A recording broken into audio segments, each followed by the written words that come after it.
নরসিংদীতে মাজারের অনুদানকৃত পশু নিলাম, উন্নয়ন তহবিলে জমা। নরসিংদী প্রতিনিধি।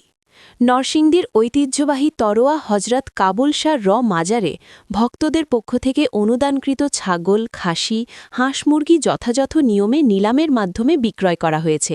নিলাম থেকে প্রাপ্ত অর্থ সরাসরি মাজারের ফান্ডে জমা দিয়ে উন্নয়নমূলক কাজে ব্যয় করার সিদ্ধান্ত নেওয়া হয়।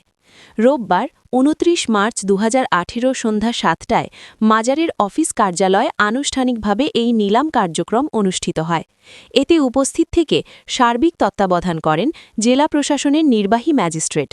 নিলাম কার্যক্রম পরিচালনা করেন মোহাম্মদ খালিদ হোসেন শিমুল, সহকারী কমিশনার ও এক্সিকিউটিভ ম্যাজিস্ট্রেট, জেলা প্রশাসকের কার্যালয় নরসিংদী, পরিচিতি নম্বর ৪৩০০১55। এ সময় উপস্থিত ছিলেন নরসিংদী সদর উপজেলা শ্রমিক দলের সাধারণ সম্পাদক মোহাম্মদ সালিম মিয়া, খাদেম মোতালিব, খাদেম হাসান মাস্টার সহ আইন শৃঙ্খলা বাহিনীর সদস্য ও মাজার কমিটির অন্যান্য কর্মকর্তাবৃন্দ। সংশ্লিষ্টরা জানান, প্রতি বছরের মতো এবারও ভক্তদের দেওয়া অনুদান স্বচ্ছ প্রক্রিয়ায় নিলামের মাধ্যমে বিক্রি করা হয়েছে, যাতে প্রাপ্ত অর্থ মাজারের সার্বিক উন্নয়ন ও রক্ষণাবেক্ষণে ব্যয় করা যায়।